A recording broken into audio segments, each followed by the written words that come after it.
Yo, yo, Welcome, yo. welcome, ladies Uh, and gentlemen, to another episode of In the End Zone. welcome back. Wow. Have you been practicing that one? That's pretty It's a little solid. off the I'm not gonna dome. lie. Hold on. Thank you. Yeah. Oh boy. Welcome Not this back. again. Well, welcome back to the podcast. Our first official week. Hey, Sorry. let's keep it down now. bad. Our first official week with no football. We are now in between the season. Nothing really relevant to talk about, except for one thing, and it was something that happened during. I believe it was the Friday or Saturday before the Super Bowl, and we didn't really get a chance to talk about it because we made the Super Bowl, its own episode. But I think it's worth talking about because it's our last relevant thing of the NFL season. The awards, right? Some went the way of the voter and the consumer, and some were just flat out Horrible. huh? Yes. Straight up WTF, WTH, hell, just weird ones. So we'll jump into this real quick. So all of us were really unanimous. I don't know at the beginning of the season if we were unanimous. I believe a lot of us had I believe I had Joe Burrow winning it or Mahomes. We were really not we none of us picked Lamar is what I can say. But by the end of the season, all of us were pretty unanimous. It was Lamar. I'm not shocked that he won. I don't think anyone is. He almost won it unanimously again.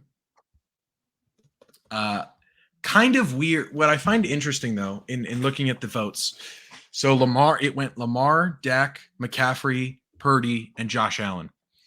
And it's weird that he got 49 first-place votes, okay? I can understand someone maybe wants to put him at second, except he didn't get a second-place vote. He got a third-place vote. Mm-hmm. Which is so weird to me. That one guy who did the third place vote gave Josh Allen. Oh, we lost him. Fellas, if you didn't know, Zach Voisin will be getting a new laptop by the next episode, so that will happen. Dude, I don't know why it's tripping really so bad. hard right now.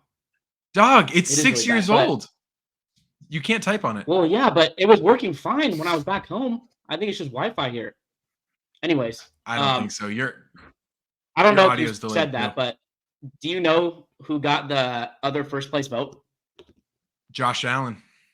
Yeah, it's kind of crazy. Yeah, it's pretty wild.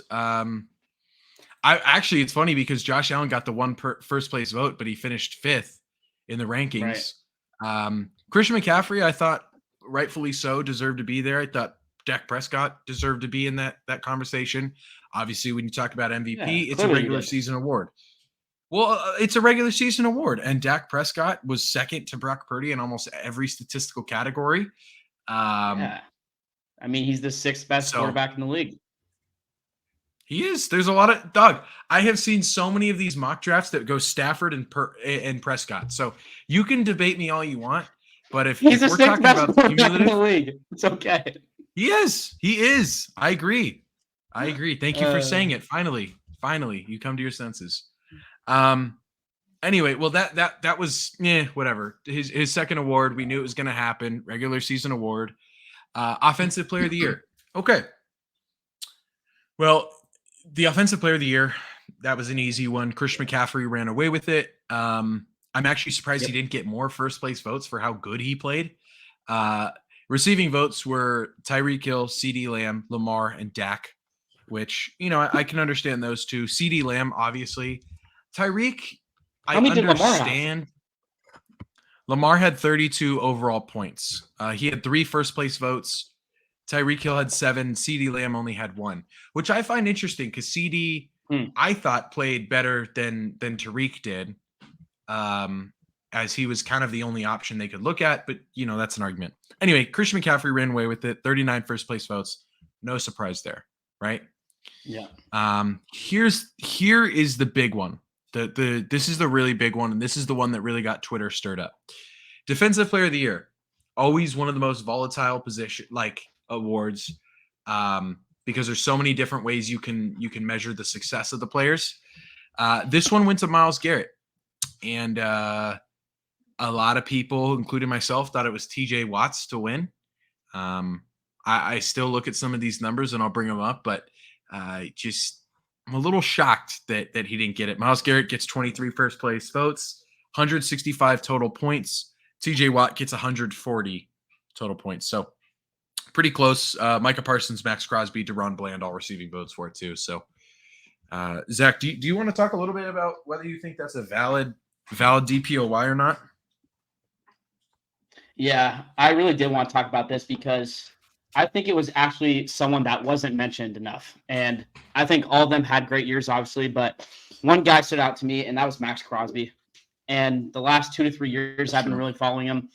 Don't like the Raiders at all, but I love watching him play, and he's really like the only guy I respect on that team. So Max Crosby, obviously in the past, was top 5 in basically every statistic there was. However, in the run game, he was first in 38 stops, first with tackles for loss with 23, first with a 36% win rate, and first with a 2 forced fumbles in the whole season. So he was first in every statistical category for stopping the run. And he was also top 5 rusher in the league. And I believe he finished top 5 in stats as well, or sacks as well. So it's just one of those things where it's kind of a popularity guess or a popularity vote. And a lot of the guys don't really get the recognition they should get, especially a guy like Max Crosby, who's on the Raiders. Like, it sucks because, if he's on a team where he's Micah Parsons on the Cowboys, or, even TJ Watt for the Steelers, I feel like he gets a lot of love, as he should, because he's a really good player, but he's really good. It's the Raiders, Yeah. He is really good. Yeah. And he did have a great season, but it's the Raiders, and Max isn't a very, I don't want to say well-known name when it comes to a Defensive Player of the Year award, but he's very underrated. He's criminally underrated. Right. He's not thought about of a Defensive Player of the Year candidate every single year until maybe these last 2 years where he's been criminally underrated, like you said. This year specifically, I think he was very underrated. And, the stats just proved it. I thought he should have won. He didn't even get as many votes, but I'm not really surprised about Myles Garrett getting the actual award and TJ Watt being second, because they both had good seasons as well. I agree with you. Max Crosby, I felt, did get a little disrespected, although good for him. He's improved every single year since he's been in the league. So who knows where he's going to be. The Myles Garrett one irked me. There's a stat, and I will pull this up. Hold on. Yeah, I know what you're going to say. He didn't have a sack in like the last 6 games of the whole season. He didn't. Yeah, he had 1 sack over the last 5.5 games. He was also here we go. So there's a common most of the players that win this are usually, this year especially was pass rushers, because they are so dominant and such game disruptors.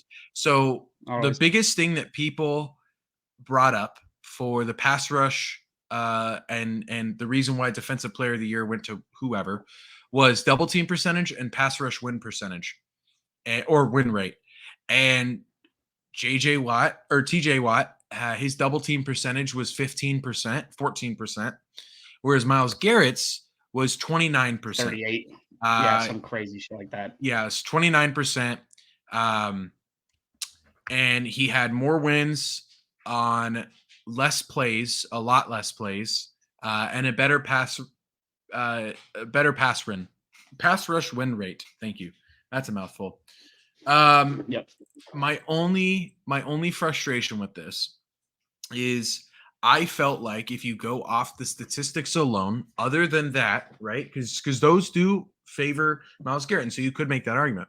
The only thing I don't love is that when you look at the sack totals, it's substantially different. Obviously, he wasn't double teamed as much. 19 sacks to 14 in favor of TJ Watt. He also had more tackles for loss.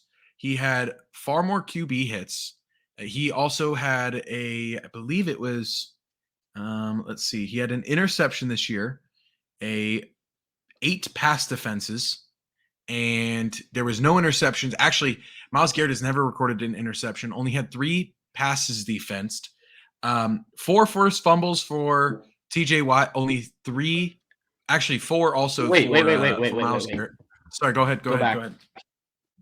Myles Garrett has never gotten an interception? Nope, not a single one in his whole career. What? Are you sure? I'm looking at the stats right now. I'm on Stats Muse. He's never gotten a single interception. That might be the most then surprising thing we talked about today. That is shocking. Passes defense, like batted at the line. Yeah, deflected. Yeah, deflected. Well, defended. Oh my That's God, but you're right. it could be. Yeah. Batted. He had 8. TJ Watt had 8, which is actually more than Myles Garrett has had in the last 2 years combined. He's never amassed more than 5, and almost every single year, TJ Watt has amassed more than 5, except for 1. Actually, more than 7. Now, granted, that's a cherry picking stat because that's not the biggest thing. But then you look at forced fumbles; they're tied. They both have 4 apiece. And then it's, let's see, sacks is the big thing, tackles is the big thing, QB hits, approximate value. He was slightly low in approximate value. That's the only the only thing to Myles Garrett's credit that benefits him on just the games played, defensive interceptions, the fumbles, the tackles, was that he was slightly more valuable to his team than TJ Watt was. So Okay, I don't know. I have 2 things. One, what was Micah Parsons' double team rate? Was that in the 30s? Oh yeah, 'Cause I think he led the league. Micah Parsons. I'm Yeah, curious he about that was. Yes, Micah Parsons. His double team percentage was 35%, and his pass rush That's what I was thinking. pass rush win rate was also 35%. Led the league in both that's numbers. Crazy. On That's crazy. on only 238 plays, where TJ Watt had almost 300. So. Right. So yeah, I don't know. It's one of those things where it is very much a I think it's a popularity pick. The number 1 player on the number 1 defense, you could argue, right? 1 or 2 on the number 1 defense. And I don't know. It's just weird. Myles Garrett, I truly think is more popular than TJ Watt. And the NFL at the end of the day is kind of sometimes a popularity contest. And we just kind of talked about that a little bit with Max Crosby. So yeah, it's one of those things. You could have gone either way. Max Crosby or TJ Watt, sorry, has finished since 2019. He's had since 2019, he's had 4 years where he's made the Defensive Player of the Year list. He finished 3rd. He finished 2nd. He did get the 1st place when he got the 22.5 sacks. He led the league in a lot of categories there, and then he got 2nd again. So he's been right there every year. But yeah, just, they're not always going to win it, but I thought he was robbed, right? Possibly. So,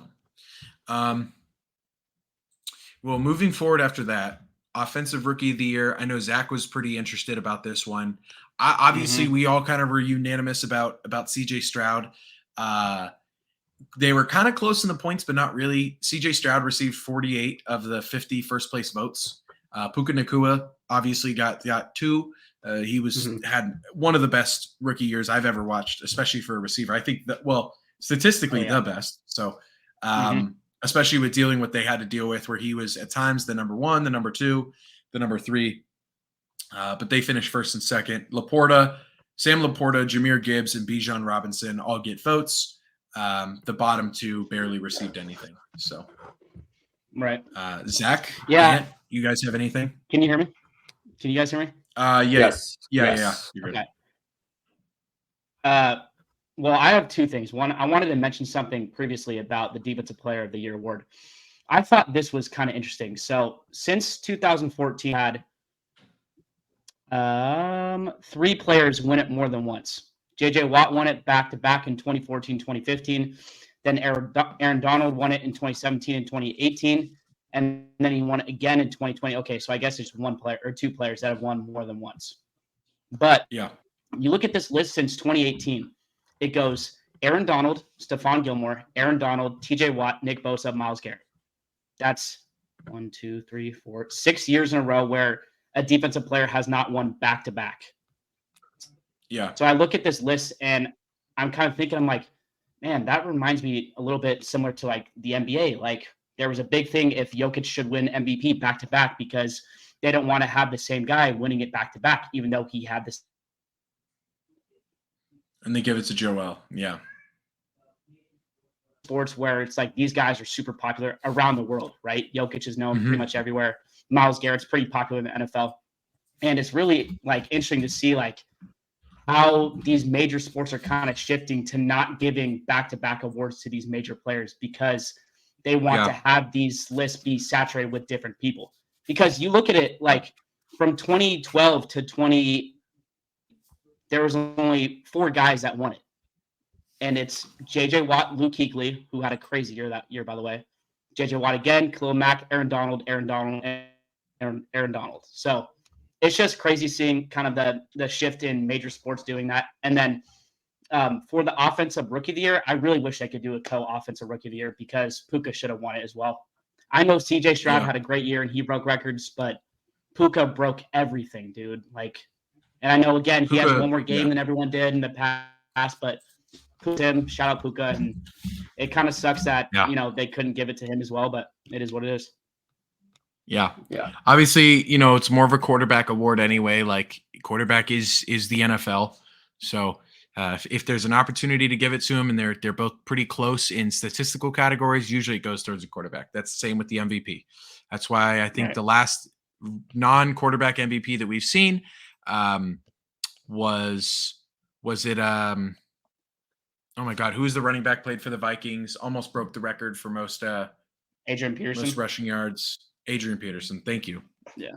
Okay, this is the one I really wanted to talk about. We'll move on after this, but this is the one that really upset me. Okay, flashback to last year. I felt Tariq Woolen played a hell of a lot better than Sauce Gardner, right? Statistically, he was better than Sauce Gardner. The only thing Sauce had him in is a PFF coverage rating, and it was very negligible. They both Tariq Woolen had more interceptions, more pass breakups, better. I think it was more tackles. He just was better than Sauce in a lot of aspects. But Sauce was you're not going to give it to a 5th round pick or a 4th round pick. You're going to give it to a top 3 pick, right? So I was frustrated with that yet again. Yes. So then Seattle with believe it was sixth overall pick. We skip on Jalen Carter and we go to Devin Witherspoon from Illinois, another cornerback. I start watching the tape on this guy and I go, oh my God, this guy is going to be the perfect fit for us. And by golly, he was the perfect fit for that organization. He was a dog. All year, he dominated, beat the shit out of wide receivers. Actually, he was way better than Tariq Woolen was last year. And I thought Tariq Woolen was the defensive rookie of the year. So I, going into it, was thinking, okay, it's going to go to Jalen Carter or it's going to go to Devin Witherspoon. I wasn't even thinking about the other 2 players. Devin Witherspoon, of the top 5 that were selected for defensive rookie of the year, Devin Witherspoon ranked second, or I guess not second. He was him and Will Anderson Jr., I should say, were the only 2 that went to a Pro Bowl, right?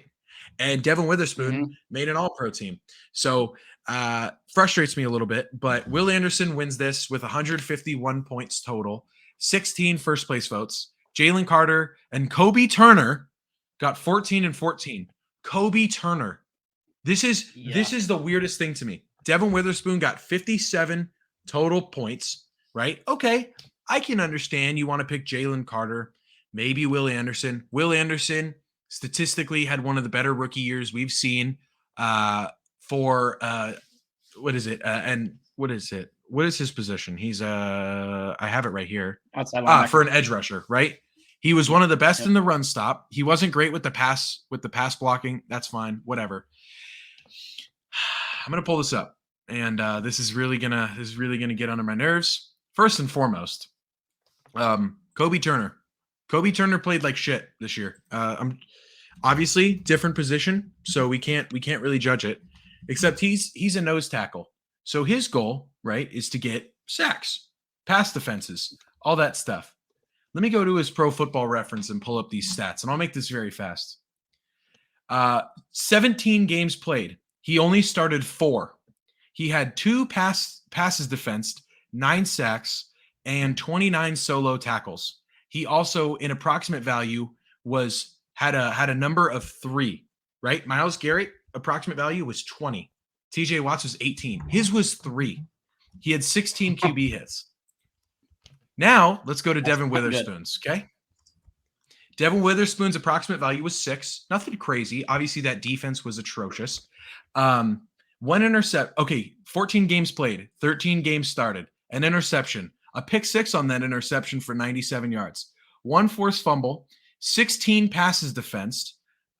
He had 3 sacks, 56 tackles, 8 tackles for a loss, and 4 quarterback hits. And he finished behind Kobe Turner, as well as getting a Pro Bowl nod and finishing as the 3rd ranked cornerback in the NFC this year. Insane. Jalen Carter barely record. Jalen Carter played honestly not that great this year. I could understand if Devin Witherspoon finished 2nd because Will Anderson, again though, number 1 pick, popular pick on a very good team that makes the playoffs. I truly think if the Seattle defense was a little bit better, Devin Witherspoon gets the nod at that. That defense was atrocious. But then you look at the numbers, and so was the Eagles defense. They weren't much better than us by the end of the season. The Rams came alive, and so maybe that's why Kobe Turner gets the point. The approximate value, though, for Will Anderson was pretty high, but obviously he had 7 sacks on 29 tackles, 10 tackles for a loss. Quarterback hits was 22, 1 pass defensed, but his approximate value was 10. Really, I think statistically, Devin Witherspoon was better than all of them.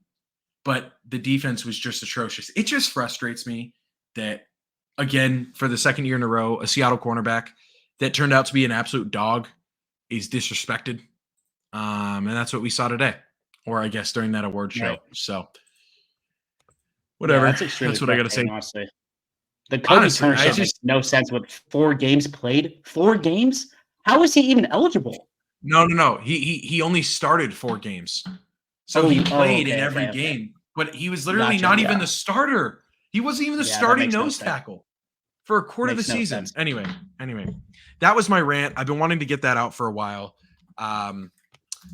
So yeah, that's that. The rest of the awards were pretty fast. Comeback player of the year, Joe Flacco. I know that was debated between DeMar. I'm glad DeMar didn't win it, even though he got more first place votes. Coach of the year goes to Kevin Stefanski, which is wild. Hold on. Because before we move on, this one made no sense to me. I'm sorry. Yeah, I talked to my dad about this, and maybe this is a homer pick I agree. Because we like D'Amico, but let me just read the stats out to you.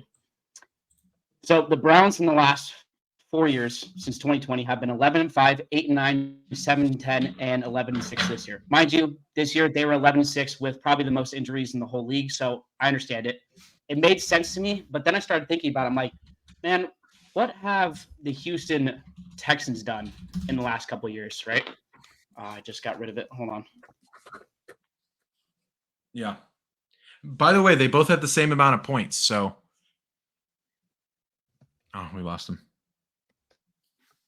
But this is the last one we'll talk about. Yeah, you're good. You're good. Okay, and then I start looking at what Houston has done since 2020. They were 4-12, 4-13, 3-13, and then 10-7 this year. They lost one more game with a way worse of a franchise. And it's his first year as a coach. Like, it made no sense to me. Again, I agree. We don't have to talk about it for very long. It's a homer pick. It might be a little bit of a homer pick, but it's bullshit to me. Makes no sense. What's funny is that, so it goes off points, right? But in the event of a tiebreaker, it goes off who got the most first place votes. And by 1 vote, Kevin Stefanski took it. 21 first place votes to 20 for D'Amico and 165 points for the two of them. So it really was negligible. I just don't understand how it goes to Kevin Stefanski after Houston destroyed the Browns in the playoffs. But again, sense. regular season awards. It's a regular So- season stat. Me talking about Wait, Devin wait, Witherspoon. wait. So What was it? Hold on, we got this. But what was it that Stewie said? I'm warning consider you. this I'm warning you. I'm warning you. He basically Consider said this a warning. he's like Keaton, if you don't stop, I'm gonna be mean. Consider this a warning.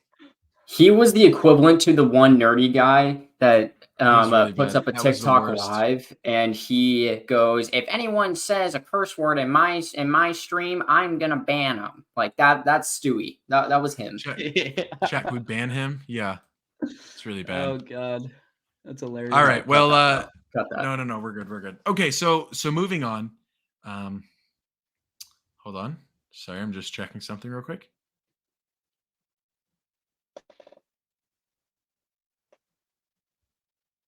Okay. Moving on. Sorry, we'll cut that. Zach, you had a little thing. Well, I guess Anthony, both of you guys have made a little love child in your brains, and wanted we to introduce a new little fun game that we'll be. This is a weekly segment. We'll actually have its own intro video for it. I don't have it done today, but it will be done by next episode. Yeah, I know. Well, it's. I'm telling you, I'm gonna cook with it. I'm gonna cook. It's gonna be better than our intro. So, well, Anthony, go for it. Go ahead and introduce this. Let's hear from you. All right. It's your brainchild. All right. So, what this segment is what we're going to be doing. I'm sorry. We will be, so we'll be taking every single jersey number 0 through 99. All right. And what we're going to be doing is we're gonna have a list of maybe 10 to 15. Just kind of varies on like players who wore this specific number, right? So today we're going to start off with the number 0. And what we're doing is we're taking these list of players that we found that wore number 0. And we're going to be discussing about these players and ranking them of who basically wore this jersey number better. Who is the better player? Who's the best player who wore jersey number whatever? In this case, we're starting it off with 0. We're going to continue this throughout the weeks, and this is going to be a weekly thing. One number a week. That's what we're doing. And right now, we're going to introduce to jersey number 0. Zach, take it away.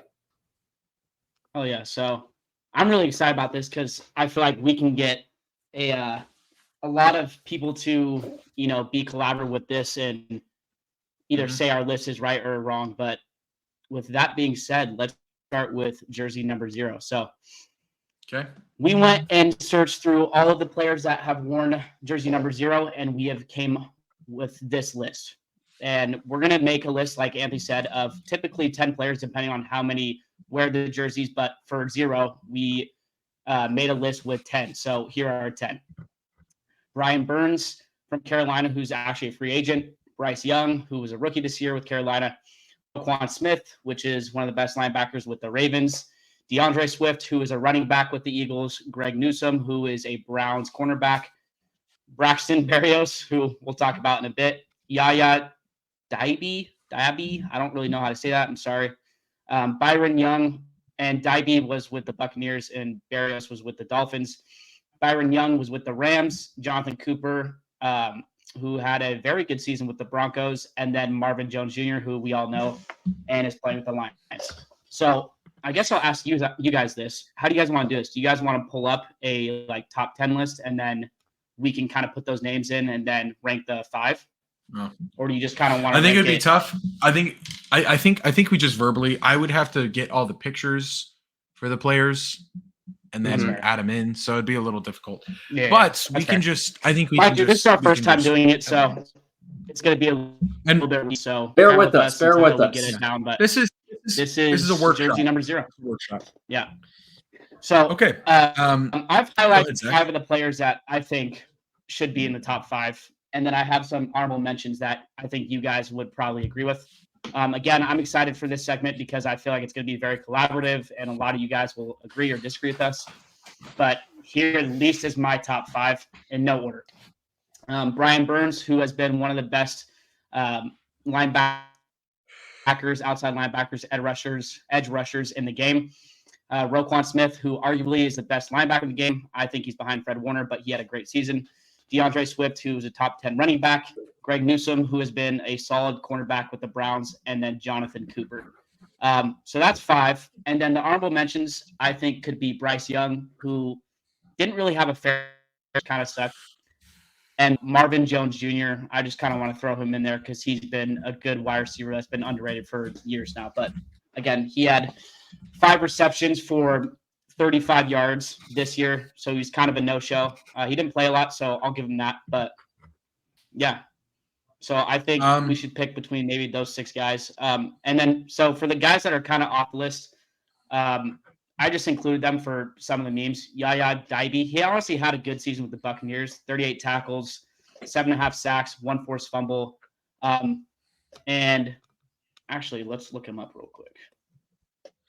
I think I want to say this. And unlike Aryaya, he actually has a full set of hair, so that's definitely a plus for him. But and a good work ethic. Yeah, I mean, he Yeah. he had a good year, but I don't think he's top 5. And then Byron Young, he had a pretty good year with the Rams as well. He had 61 tackles, 8 sacks, and two forced fumbles. But I think other players that are in front of him are a little bit better. Marvin Jones, like we said, is kind of a no-show. Braxton Berrios, I kind of just threw on this list because he's dating Alex Earl, who's really hot. But he's just kind of an honorable mention because that he had 27 receptions, 238 yards. I don't know if he had any touchdowns. He played for the Dolphins. Kind of a all-around type of guy, can return punts, return kicks, stuff like that. So yeah. I don't think that he really is that good. He was just thrown in just because, I mean, he's dating Alex Earl, and he's kind of a Swiss Army knife, like you said. And then it really just comes down to these 5 guys. So, like we said, okay, Brian Burns, Roquan Smith, DeAndre Swift, Greg Newsome, Jonathan Cooper, and then I think we can maybe argue Bryce Young, but I kind of want to hear what you guys have to say about that. Okay, this is what I want to say about Bryce Young. Looking at some of the pre-draft stuff and re-looking at his combine, because I got bored over the weekend and I just kind of was like watching old combine players. I can understand why Bryce Young sucked. I think nothing that I watched made me say, oh my God, this is the guy. But what, and I've always said this, and this has been my biggest frustration with how NFL teams as a whole work. Because obviously the quarterback wins Super Bowls, right? You bring in Patrick Mahomes, you win 3 Super Bowls because of it. Obviously, there's intangibles on either side of the ball that you have to be able to address. But at the end of the day, it usually falls on the quarterback. That's the guy that's going to win or lose games. Bryce Young, I felt, was given a very unlucky hand. He was thrown into the least functional, the most dysfunctional organization that we've seen in the last 3 years. I think I would honestly argue the 4th most in the last decade. When you think about the Lions, when they went 0-16, you think about the Browns a few years ago, the Bears of recent, Jaguars right when they first got Trevor Lawrence, right, they're right there. They had the worst offensive line by far. Bryce Young, what he prided himself on was NFL, was pro style NFL pocket presence, and he lacked all of it because his offensive linemen were genuine Swiss cheese. And I mean holes, full on holes. You could walk through it. I could walk through it, dog. You know that show on Nickelodeon that was it was like hole in the wall and you had to like make a shape and you had to fit through the shape. You know what I'm talking about? Yeah, that's what the Panthers. Yes, that's the Panthers offensive line. You just had to make a shape. You had to do this, and you just waltz right through him, right to Bryce Young. They traded. Queso could get through. Yes, they traded. Miles Sanders was a no-show this year. Obviously, with a bad offensive line, he's not going to do anything. Their best receiver was Adam Thielen because they traded DJ Moore to Chicago, and Chicago still ended up with the number 1 pick. They traded their head coach, their quarterback's coach, their defensive coordinator, all in the span of a week, mid-season. So, yes, did Bryce Young play bad? Yes. I think it was very disappointing. I'm not shocked he did play bad. What frustrates me is the people that are like, oh yeah, this guy's a bust. I honestly Right. think another season like this, and you could maybe consider that, because at some point he's going to just lose his bearings. He's not going to be the same. He's not going to have the confidence. He's not going to be the same quarterback. But I think he got an unfair advantage. But off statistics alone, he really wasn't that great this year. Really was actually one of the worst quarterbacks in the NFL this year. So on the worst team though, too. So yeah. So I mean, I'll say this. I'll make the argument for him. He is on the worst franchise in the NFL. And I don't really think it's an by argument far right now. So he was put in a very bad situation. But I mean, even looking at he played very bad. He had a 59% completion percentage, 2,877 yards, 11 touchdowns, and 10 interceptions, which is kind of inexcusable. So it sucks, but I don't know. There could be an argument made, I feel like, for him in 5. But with that being said, I think the argument could be made with either Greg Newsome or Jonathan Cooper. So let's kind of get into that. Jonathan Cooper had 72 tackles, 8.5 sacks, and 1 interception with the Broncos. And then Greg Newsome, who I'm sure you guys have heard of on that good Browns defense, he had 49 tackles, 2 interceptions, and 1 touchdown. So he returned an interception. Do we think Bryce Young can be ahead of those guys, or would we put Bryce Young ahead of those guys? I don't think so yet. I don't think so yet. I think, and I'm going to go off of what you guys said. I haven't talked too much. I've just been kind of more observing in this episode and more just kind of listening in, which is fine too. But I also just want to add it on to like just kind of saying I agree with Keaton. And to a sense, I mean, Zach kind of said it as well. But honestly, yeah, Bryce Young played like shit. He did. But there is that horrible franchise that he's a part of right now. I'd say give the kid 2 more years, see what happens, right? His O-line is horrible. On Keaton, the Swiss cheese comparison, that is probably one of the best comparisons I've ever heard in a long time when it comes to Swiss cheese. It's literally line. It is. They're fucking they're out there. Diary of Wimpy Kid. They're fucking picking dandelions out in the outfield. Dude, they got the defensive linemen just run out there. They got the cheese touch, man. You know they have the cheese touch. The defensive players do at least. Yeah, Bryce was running away from defenders like they had the cheese touch because he couldn't get defended. Oh my god! That offensive lineman could not defend him to save shit, dude. That was bad. It sucks for him. But I think Anthony, that's a great point. Give him 2 years at least. I give him 2 years. We're going to see what happens, right? Sure, he's part of the worst franchise in the NFL right now, by a long shot too. Like it's not close. No. And I mean, I am excited to see what's going to happen with it because I mean, we like Keaton said or Zach, I cannot remember now, but we've seen it with the Browns, we've seen it with the Lions, we've seen it with there was another team that you guys said I can't think of it off the top of my head, but whatever. We've seen it with those teams how they were really bad. Honestly, you never know. You never know. That's the cool thing about when it comes to like the draft and everything and what's gonna be and what's happening in the next years. Like you just don't know. So, but to answer the question though, I do not think Bryce Young is in that top 5. I think I don't either. I think that he is below Jonathan Cooper and Greg Newsome. I do. Okay. And so I think we can put him comfortably at 6 then. So let's do 4 and 5. What do we think? Well, 4 and 5. Is this between Greg and Jonathan? Yes, sir. I'm taking Jonathan over Greg. I'm taking Greg Newsome. Greg.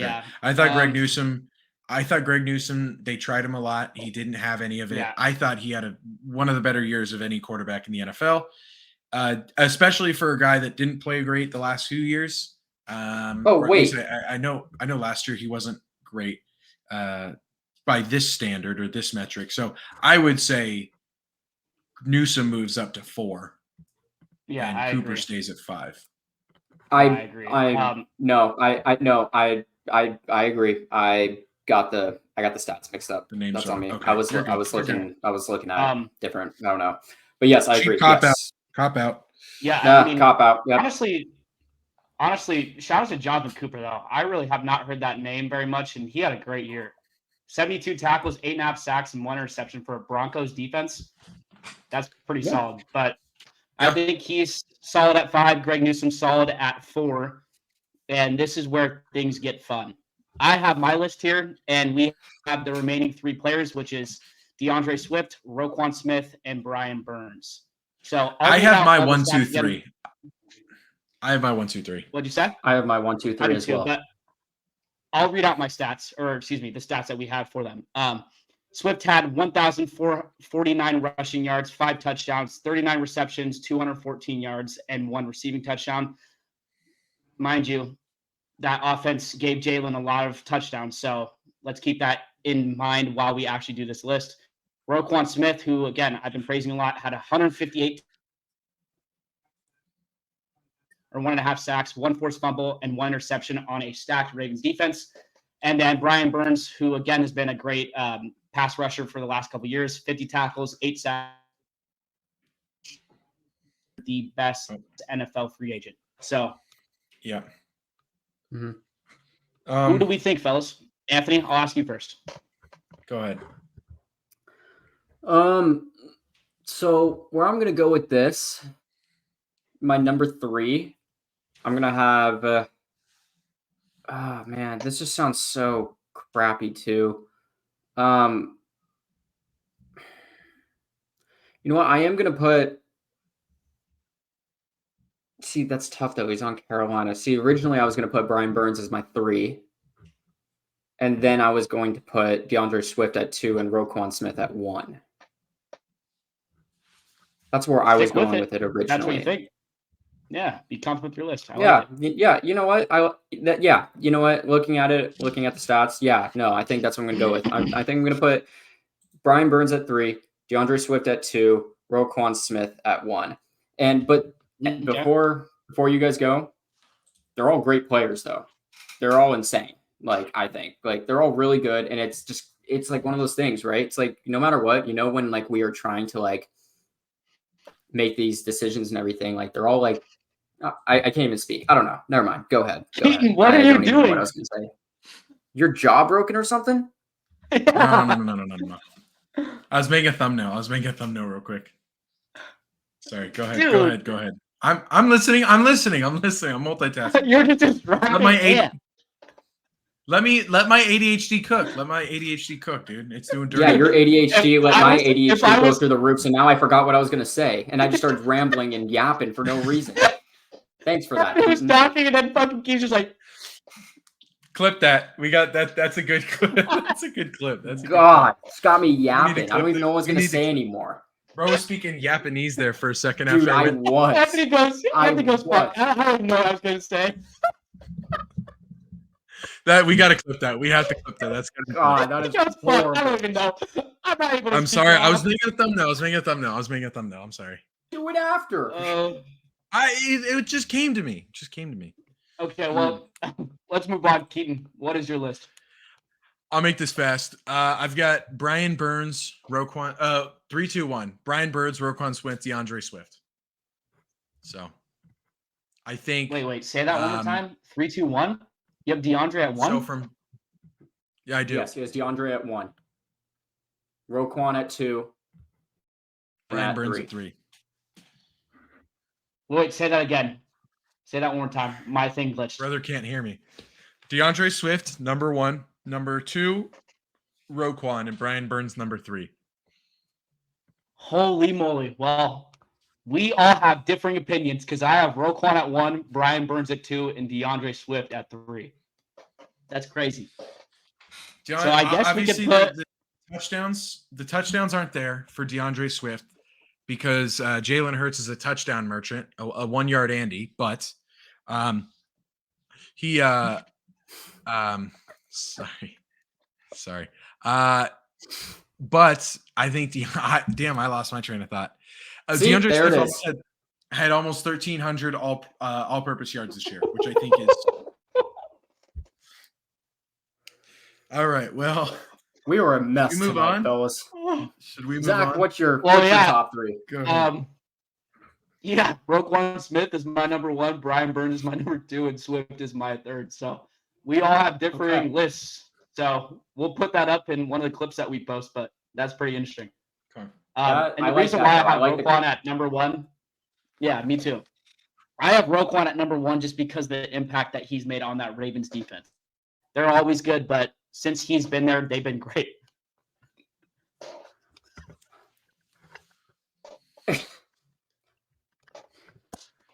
It's like I was that thing hoping when you you're guys right were- behind someone, you're like, I was honestly hoping I could do it fast enough that you guys wouldn't notice.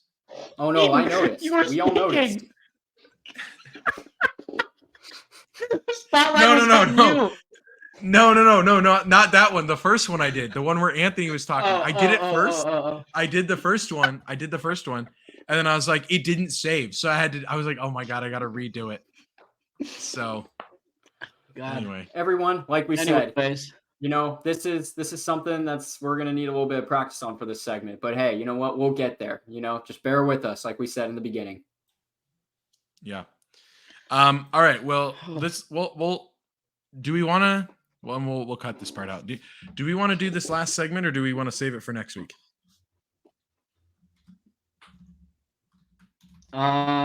this one might take a bit. We could probably introduce that's this one kind of- next week as well, because Okay. this one took us a bit to kind of introduce and get used to. Yes. Okay. So I would like to say this for the people still watching. Next week we're going to do a segment, and this might not be a recurring segment, but we might do this once or twice. Definitely next week we're going to do a spin the NFL team, or spin the wheel.